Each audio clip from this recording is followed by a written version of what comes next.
Welcome to a new episode of That Fertile Feeling, the podcast. My name is Françoise, and this week I will be sharing a little bit about my own fertility journey.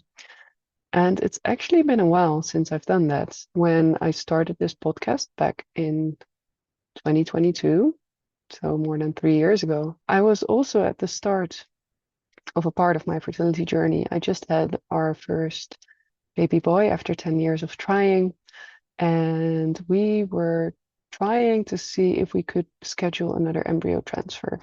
And because of COVID, there were long wait lists, and that's actually what my first episode is all about, is how to navigate the stress that that caused me, and just the fact that you're not always in control. You're not in control when it comes to getting pregnant or not, but you're not always in control over treatment either. So I thought that was a very good situation to kick off the podcast with, and share with you some of the ways or the tools that I've developed to deal with that uncertainty, with that not being in control, and really how to develop a surrender practice that helps you feel more at ease, more relaxed, I even want to say, even if things aren't going the way you want them to. Um, so that was really nice. When I started that podcast, it was very much my own journey. I got to share about transfers, now I prepared for transfers, and we had so much luck that we got pregnant. I always call them my miracle twins. So I got pregnant through IVF once we finally scheduled that embryo transfer. And then we also conceived spontaneously in the same cycle. So we had twins, a boy and a girl. So we know it's not, it was actually two conceptions happening in that cycle. Um, and it's been also something I had to figure out for myself after coming back from pregnancy leave. Maternity leave is, does it still feel aligned to make this podcast, even though I'm definitely on the other side now with 3 living kids? And I decided, yes, I feel that over that decade that I was trying to conceive, I learned so much, and I still feel that I have a lot to share.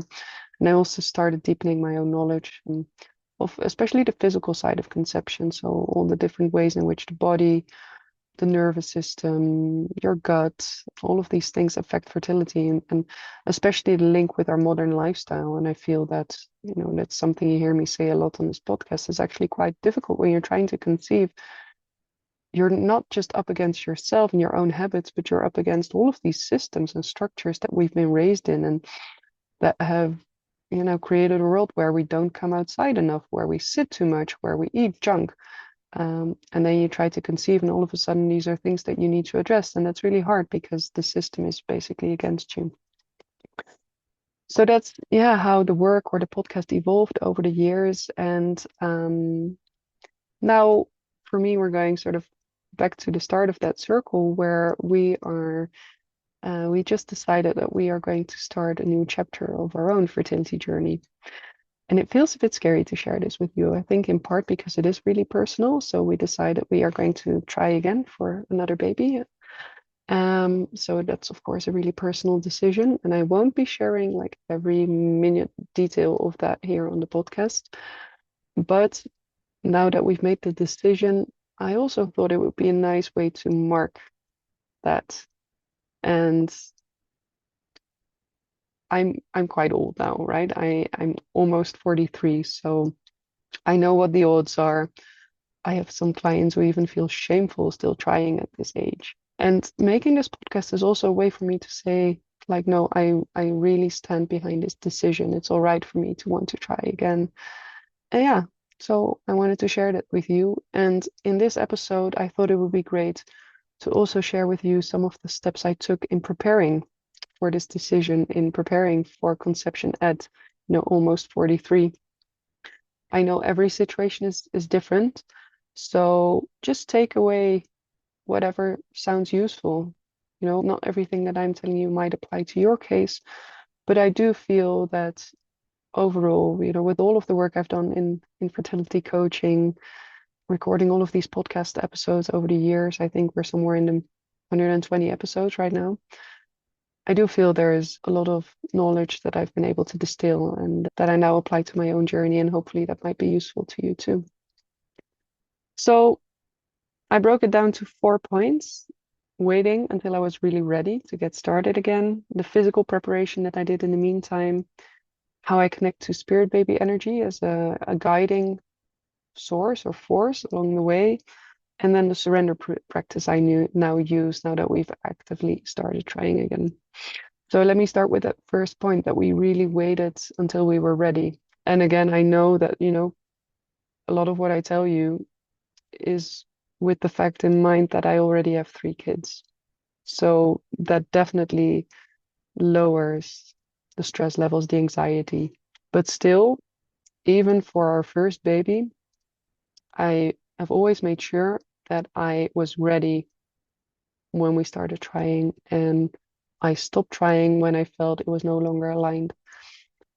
And for me, this feels like a crucial piece of the fertility journey. And this is not something that I can substantiate as a researcher, so that's always tricky for me. But I do feel if you deep down feel like this is not the time for you, and you try anyway because of that fear of anticipatory regret, like, oh, I might regret this later if we don't try now. I'm getting older. I should be doing this.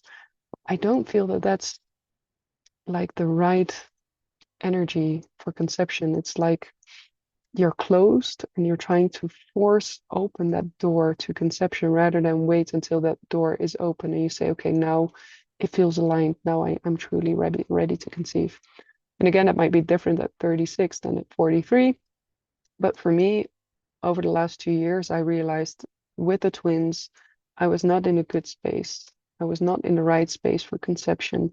We were so overwhelmed with life, with lack of sleep. I haven't slept through a night for over 4 years now. I'm glad because, I know why, but it's been intense on the body, on the soul. And it's just now that the twins are 2.5 that I feel okay.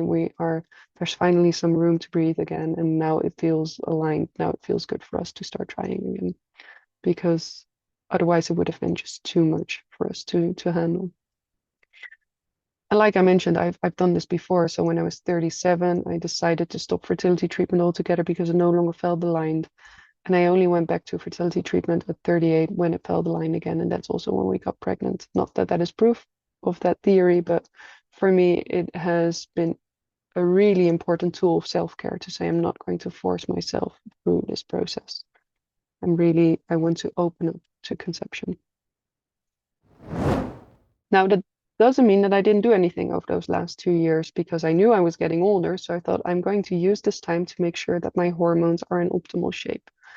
And what I like about the approach that I have now is that it's not super crazy. So there's a couple of fundamental things that I do, but I still get to live my life. So when it comes to that physical preparation, what I've been doing over the years is making sure that I've gotten rid of all the hormone imbalancing chemicals in my home. So that's the EDCs, the endocrine disrupting chemicals. I have a podcast episode about this. I'll put it in the show notes. I don't know exactly which number it is, but you can find the link in the show notes. So I've gotten rid of everything like with fragrance in my cleaning supplies, in my beauty products, everything I use when it comes to cleaning myself and my home is natural. I've gotten rid of all the plastics from my kitchen.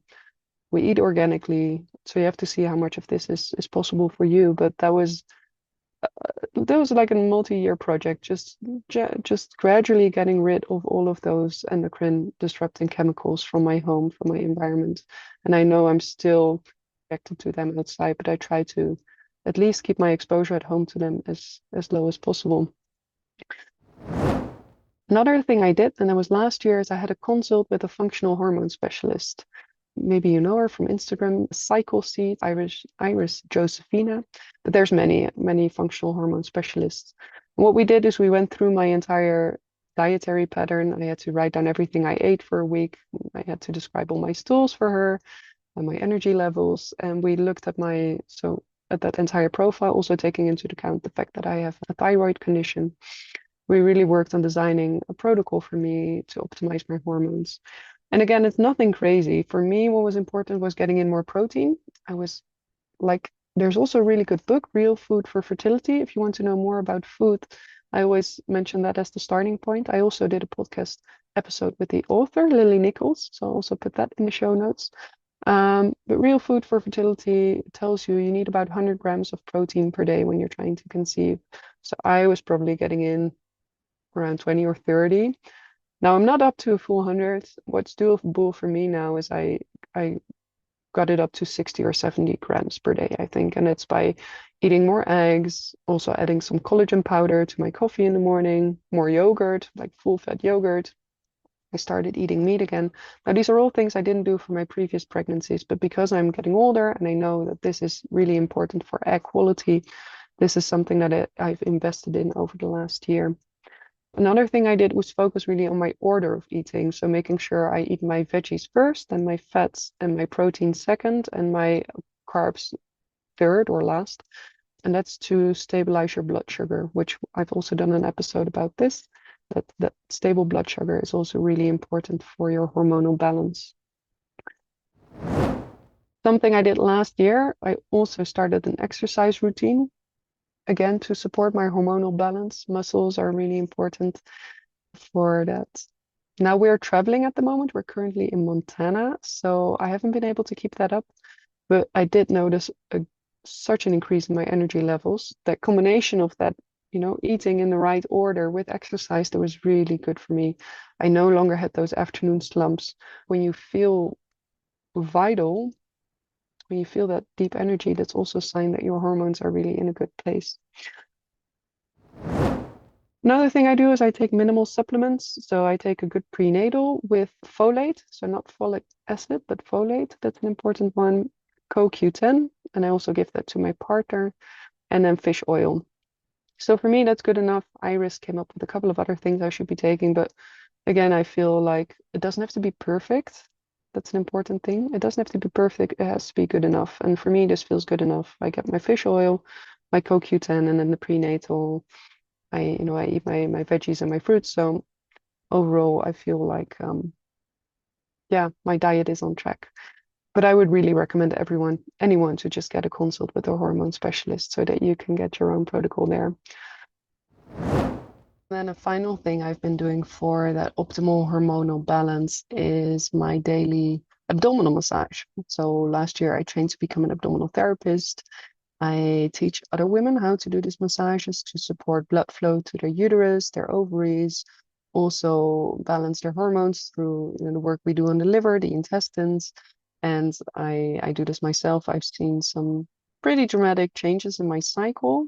No more period pain, no more lower back aches, all things that tell me that this is actually supporting my hormonal balance. And yeah, through that daily practice, I feel that I am really supporting my fertility. Um, I asked my partner to stop drinking. That was a big one. I don't drink myself. My partner loves his beer. And this was a tricky one for me. Like I always tell my clients is get your partner to stop drinking. We know that sperm quality, in up to 50% of cases of fertility challenges, it's actually due to sperm quality. So it's crucial that you also involve your partner in this. And um, at the same time, I don't know, for me, it was so difficult to ask him to let go of his beers. And I tried to explain this to him in this way, like, okay, I'm turning 43, know that the risk of miscarriage is really, well, it's a lot higher. Just our chances of conceiving are low. So this is just a minimum thing that you can do to improve our chances. And he was all right with that, but still having to ask that, it was hard for me. So I practiced what I preach. I'm very proud of myself.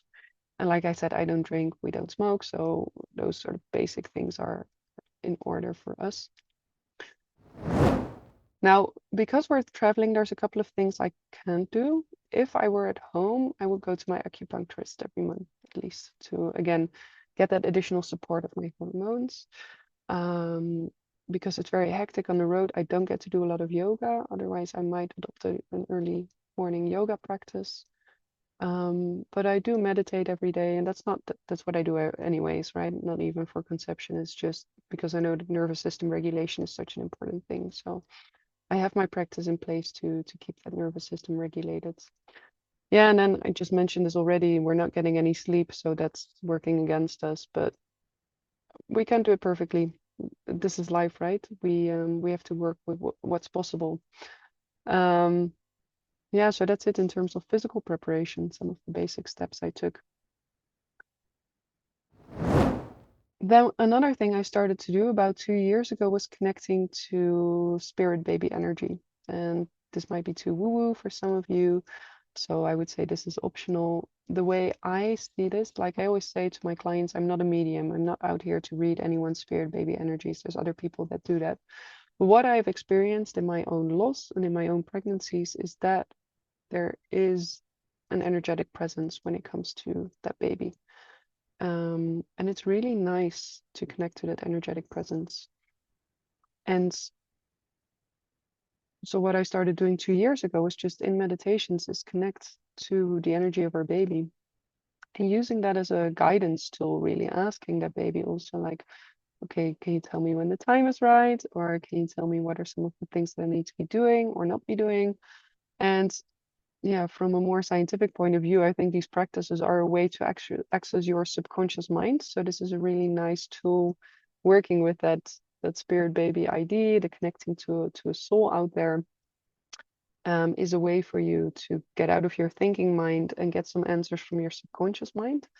Or maybe it's actually your baby guiding you. Like I said, I'm not a medium. I just know that, yeah, it's really comforting to be able to connect to that baby. And I know a big fear, and it's a fear I have myself as well. A big fear of many women is that there's no baby out there for them. There's no soul for them to connect with. So I always say, open it up a little bit more. Like, just imagine that there are hundreds of thousands of souls out there, just like, like there are hundreds of thousands of stars out there, and you just get to connect to them. And it doesn't mean that they need to come to you necessarily. Maybe they just want to guide you a little bit on your way. Imagine it like that, that there's all of these souls that want to come in and they can accompany you for a bit. And then maybe, with a good connection, they want to come through, or maybe they can just give you some advice on this stage of your journey. Don't make it so definitive, like I need to feel something, otherwise I will never get pregnant, because then you're hardening and you get back to that forcing attitude. So it's about playing with the field, playing with what's out there and what information you can receive when you open yourself up to a deeper level of knowing, really. Connected to that is the final point that I'm practicing, or the final thing I'm practicing right now, the surrender practice. And again, I know it is very easy for me to say with my 3 kids, but this is something that I've been doing throughout my entire journey. And now that I'm back to the 2-week weights, I recognize again how important it is, the ability to surrender to the journey. One thing that really helps me, like my mantra right now is, I trust that the baby will come at the right time. And I always feel when I work with mantras or with these affirmations, whether they feel true, because I don't believe, again, I don't believe in forcing. So you need to find a mantra that works for you, that feels true. Another one I used in the past is, I am open to the possibility that this might work for us. When you're really trapped in that anxiety stage, say, I'm open to the possibility that this might work for us. It's not about, okay, I need to be super positive, but can you at least accept that there is a possibility that you might get pregnant, even when you're in that doom spiral? And usually, if you feel into that, you feel, okay, the answer is yes, there is a possibility that I might get pregnant. And for me, what feels really right now is, I trust that the baby will come at the right time. This is also with a little bit of benefit of hindsight. If I look back at my entire fertility journey, like the times I started trying that weren't the right times, in hindsight, it was very good that the baby didn't come when I started trying at 28 with my previous partner. Um, we seriously tried for about 2 years, and I am so, so grateful that I'm not tied to that person with a baby, with a child. And he's a lovely person, nothing against him, but it was really, really good for me that we didn't get pregnant. The same with my loss. That happened when I just got a new job as a researcher. Of course, we would have made it work, but I wasn't ready as a person. I wasn't ready to become a mom. And that's what that loss and all the years of waiting afterwards taught me, is it brought me to a place where I don't know if I would say I'm a good mom, but I'm ready now. I am definitely ready to be a parent, to put my own needs second or third or fourth. Um, I'm resilient enough to be a mom. So with that in mind, I can say now that I trust that the baby will come at the right time. Even though during the 2 week wait, I already have like the future planned out. I know like in 9 months' time it will be, so what was last? Oh, it will be April next year. That would be perfect. And I get my hopes up and I feel that connection to the spirit baby that's really with me. Um, and then I feel my period coming on and I try to grab and try to hold on. No, no, I don't want to lose this. And that's the moment where I say, no, I trust that the baby will come at the right time. I really have to believe that. Um, because otherwise I will, yeah, sink back into that 2 week anxiety and depression and grief. And it's okay, it's good when you get your period and you're down. It's good to feel through that. Um, but I also want to surrender to the process. And this, for me, this mantra, I trust that the baby will come at the right time, is the one that works for me. So exciting times. I'm putting it out there. We are ready. We are ready to try again. We just started. These are the steps we're taking. And I hope there was anything in here that's useful for you. If it was, let me know. I always love to hear from you. You don't write me enough. I have some people sometimes reach out on Instagram. It always makes me so happy. So if there's anything that was useful, if you have any questions, just send me a message on Instagram at thatfertilefeeling or email me at francoise@thatfertilefeeling.com. I always love to hear from you and I always get back to you and hope to see you back next week. Bye bye.